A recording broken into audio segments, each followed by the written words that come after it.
अपना व्यक्तिगत आपको अनुभव बता सकती हूँ कि एक खिलाड़ी होने के नाते 18 साल मैंने बिहार के लिए निशानेबाजी की है और जो 18 साल पहले के खिलाड़ियों को जो सम्मान मिलता था और आज के बिहार के खिलाड़ियों को जो सम्मान मिलता है, जो इंफ्रास्ट्रक्चर मिलता है, उसमें जमीन आसमान का अंतर है।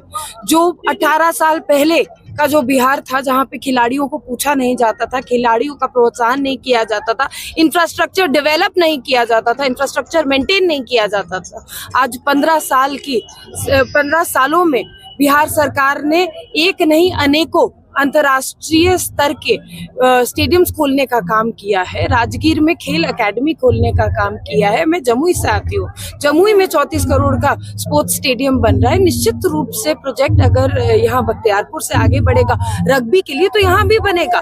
स्टेप बाय स्टेप ही कोई काम हो सकता है और इस काम को खेल के लिए और खिलाड़ियों के लिए बिहार सरकार पूरी निष्ठा के साथ जुड़ी हुई है और इसमें काम कर रही है। आज मेडल लाओ नौकरी पाओ के माध्यम से 71 से ज्यादा खिलाड़ियों को सरकारी नौकरियां मिली है। पहले बिहार में कहाँ मिलती थी?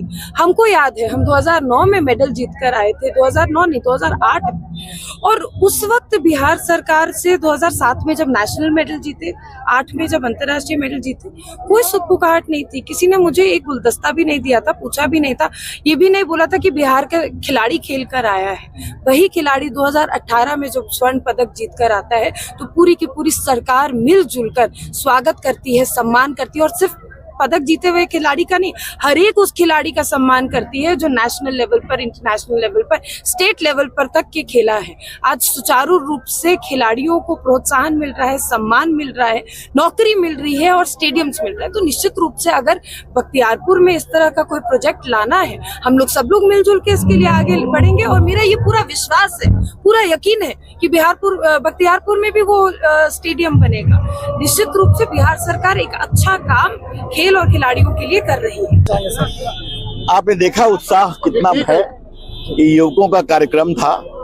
ये उत्साह बहुत बढ़िया है। पूरे युवा नरेंद्र मोदी के साथ हैं, नीतीश जी के साथ हैं और यहाँ एक प्रामाणिक सरकार बने, काम करने वाली सरकार बने। जो काम दिखाई पड़ता है, खौफ, किडनैपिंग, अपहरण को उत्साहित करने वाली सरकार नहीं बने, तो ये चाहता है। सर, युवाओं के लिए सर पलायन सबसे बड़ी समस्या है। सर, मोकामा में 4-5 फैक्ट्रियां बंद है सर। बिल्कुल ठीक है। 20-20 इथेनॉल की फैक्ट्री खुल रही है, 4-4 इंडस्ट्रियल पार्क खुल रहा है, बेगूसराय में पेट्रोलियम की रिफाइनरी खुल रही है, बाकी आपका बिजली का बहुत बड़ा सेंटर खुल रहा है। तो हो रहा है काम और करेंगे काम। आप देखिए कितना सुंदर पुल बना है, क्या मोकामा में बना है, देखा है आपने? क्या बना है आगे, देखा है आपने? आगे पीपा पुल का सर क्या होगा सर? बिल्कुल वो भी होगा, निश्चिंत रहिए, मैंने कहा है। सर, रग्बी के सर इंटरनेशनल प्लेयर भी नेशनल प्लेयर यहाँ पर हैं सर, बाढ़ में। तो आप देख तो यहाँ कोई स्टेडियम नहीं है सर। तो आप देख तो रहे हैं कि राजगीर में हुआ है ना, एशिया कप वही हुआ है ना, भारत चैंपियन वही हुआ है ना, यहाँ भी होगा। धन्यवाद। चलिए, उद्देश्य एक ही था। जब जब युवा संकल्प लिया है और लेता है तो कुछ न कुछ बड़ा परिवर्तन होता है।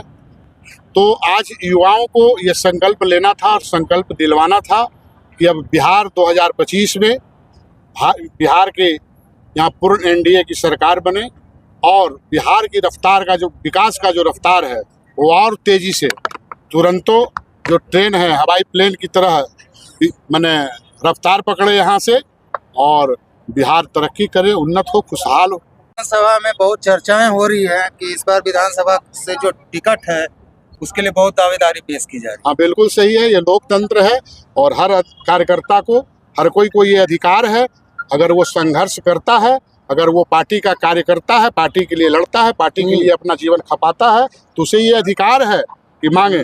लेकिन भारतीय जनता पार्टी संस्कार की पार्टी है और एक अनुशासन की पार्टी है। यहाँ जो हमारा शीर्ष नेतृत्व, हमारे जो संगठनकर्ता लोग हैं, हमारे जो वरिष्ठ नेता हैं, वो बैठ के गणना करते हैं, गुणन करते हैं, मनन करते हैं, उसके बाद जो एक नाम निकालते हैं जिसको चुनाव का सिंबल मिलता है, उसके पीछे फिर हमारी पूरी की पूरी पार्टी और पूरे कार्यकर्ता चल पड़ते हैं। और जब चुनाव का वक्त है, लेकिन लड़ेगा कोई एक, जिसको पार्टी, जिसको संगठन उचित समझेगा उसे लड़ाया जाएगा। जैसा कि विपक्ष का कहना है कि बख्तियारपुर जो है वो राजद का गढ़ है, ऐसे में आपको क्या लग रहा है कि बख्तियारपुर की जो जनता है कैसे आप पे कैसे विश्वास- कैसे आपने गढ़ बना दिया, कैसे आपने 20,000 गढ़ बना दिया? वोटों के अंतर से जिससे पिछले बार चुनाव को जीता 10 साल लगातार हमारे विधायक रहे हैं, 5 साल लल्लू जी यहाँ से विधायक रहे हैं, गढ़ कैसे हो गया?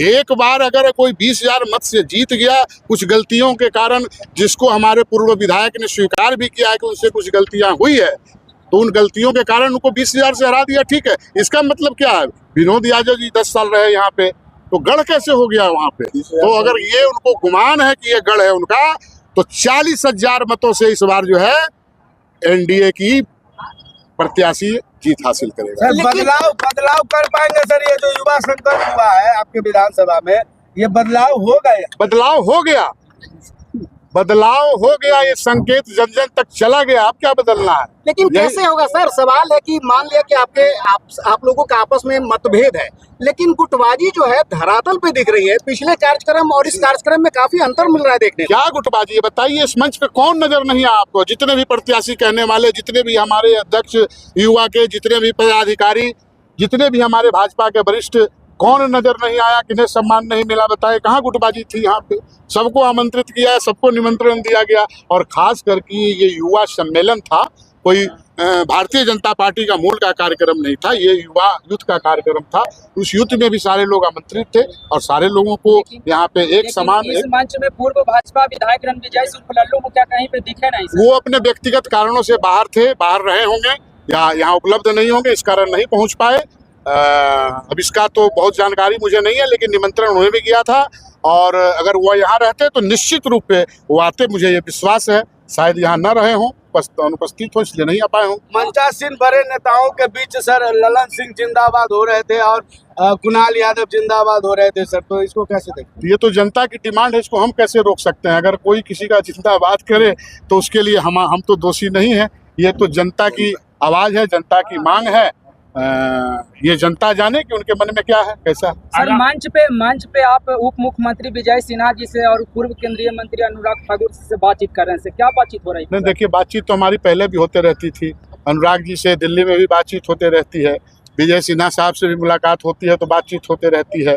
तो कोई बातचीत तो हो, तो वो कोई ऐसा नहीं है कि वो कोई घटनात्मक बातें ही की बातचीत हो। एक घर चाल का अपना हालचाल भी लिया जाता है, कुछ पर्सनल बातें भी होती है, ऐसा कुछ उस पे। जनता के लिए क्या सपना लेके 2025 चुनाव में ललन सिंह क्षेत्र में घूमेंगे? जनता के सपने को साकार करने के लिए उतरेंगे, और अब बख्तियारपुर को जरूरत है एक ईमानदार, निष्ठावान और संकल्पित व्यक्ति को यहाँ से आने के लिए, और यहाँ से विधानसभा में यहाँ की बातों को जगाने के लिए, उठाने के लिए। अगर आप विधायक बनेंगे तो सबसे पहले बख्तियारपुर के किस मुद्दे का समाधान करेंगे? जिस दिन विधायक बन जाएंगे, यहाँ की जनता ये ताजपोशी हमें दे देगी, तो ये मैं घोषणाबाज नहीं हूँ, मैं कर्मों पे विश्वास करता हूँ।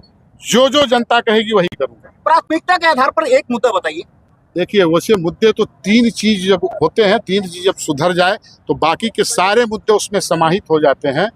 और ये जन जन का अधिकार है कि उनको सुरक्षा मिलनी चाहिए, उनको शिक्षा मिलनी चाहिए, और उनको स्वास्थ्य का भरपूर लाभ मिलना चाहिए। तो कोशिश करेंगे कि अभी जो थोड़ी लचर व्यवस्था है, एक आपने सुना होगा वर्ल्ड क्लास एक बड़ा चल रहा है, तो ये जरूर मैं आपके बीच कहना चाहता हूँ कि अगर मुझे ये सौभाग्य मिलता है, पार्टी अगर मुझ पे कहीं ना कहीं भरोसा दिखाती है, अगर ये मैं नहीं कर रहा हूँ, अगर पार्टी का ऐसा निर्देश होता है तो क्यों नहीं, मैं जरूर आऊँगा और जनताओं के बातों पे, उनके मुद्दों पे खरा उतरूँगा, और इस यहाँ की बख्तियारपुर की जो भी समस्याएं हैं उसको राज्य स्तरीय नहीं वर्ल्ड स्तरीय बनाने की कोशिश करूँगा। पूरा परिचय सर? मैं ललन सिंह, संयोजक पंचायती राज प्रकोष्ठ संगठन जिला बाढ़, मुखिया प्रतिनिधि विद्यपुर नरौली पंचायत। और आपके माध्यम से मैं अपने सारे जितने लोग यहाँ आए हुए थे, जो नहीं आए हुए थे, जो हमारे शुभचिंतक हैं, सबका मैं बहुत बहुत आभार, बहुत बहुत धन्यवाद करना चाहता हूँ कि इस विद्यपुर नरौली की पंचायत की पावन धरा माँ गंगा के तट पे सबका आगमन हुआ, सबकी शुभकामनाएं मिली, आशीर्वाद मिला उनका मन के अंतःकरण से। और साथ में मैं एक और धन्यवाद आप सबों के माध्यम से माननीय कुणाल यादव जी को देना चाहता हूं कि जिन्होंने कदम से कदम मिला के इस कार्यक्रम को सफल बनाने के लिए अपना संपूर्ण दिया है, सब कुछ दिया है। तो कुणाल यादव जी का विशेष रूप से धन्यवाद, और यहाँ की जनता को हाथ जोड़ के नमन है, प्रणाम है कि आज वो घंटों अपने नेताओं को सुनने के लिए, अपने उद्बोधन नेताओं को सुनने के लिए इंतजार किया है। भूखे प्यासे रह के भी बातों को सुना है, गुना है। तो मैं विद्धिपुर नरौली पंचायत का मुखिया प्रतिनिधि होने के नाते अपने पंचायत से सबका अभिवादन, सबका अभिनंदन।